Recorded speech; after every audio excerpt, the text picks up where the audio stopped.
आई देखी चैत के महीने बा, एगो मेहरारू के जवानी के भार बर्दाश्त जब नइखे हो तो वो अपना सैया जी से कह दिया। आ का कह दिया ये गीत के माध्यम से सुनी सब है।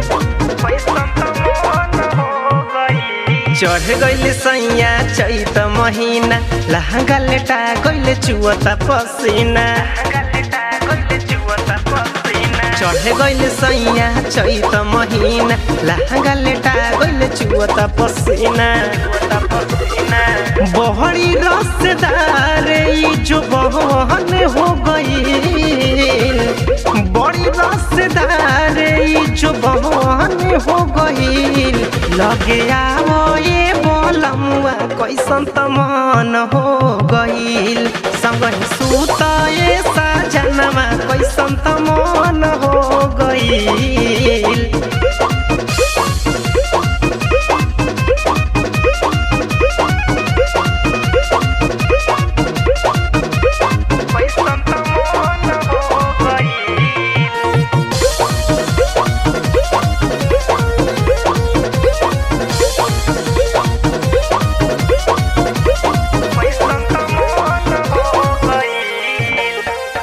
आगे लागल देहिया में जरत जवानी बा, ओखे बर्दाश्त से नहीं पहिला उठानी बा।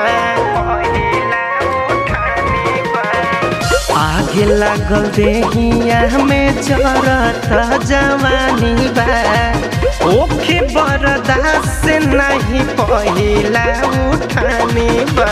सारा देहिया हमरो तोहर धान हो गईल, सारा देहिया हमरो तोहर धान हो गईल।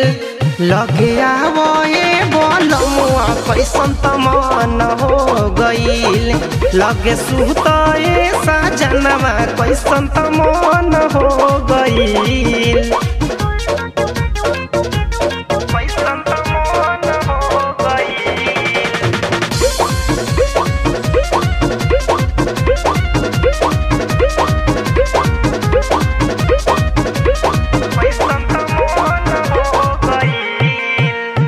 रोआ गनगनाता सैया हाथवा से धला, मिलल बाया जादी राजा आवा कुछो कला।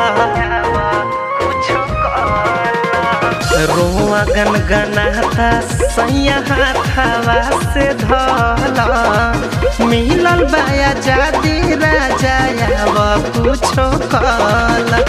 जादू विजेंदर मोर बीमारी कवन हो गईल, सुन जितेंदर ई बीमारी कवन हो गईल। लगे आवो ये बोलमुआ कैसन तमन हो गईल, लगे सुता ये साजनमा कैसन तमन हो गईल।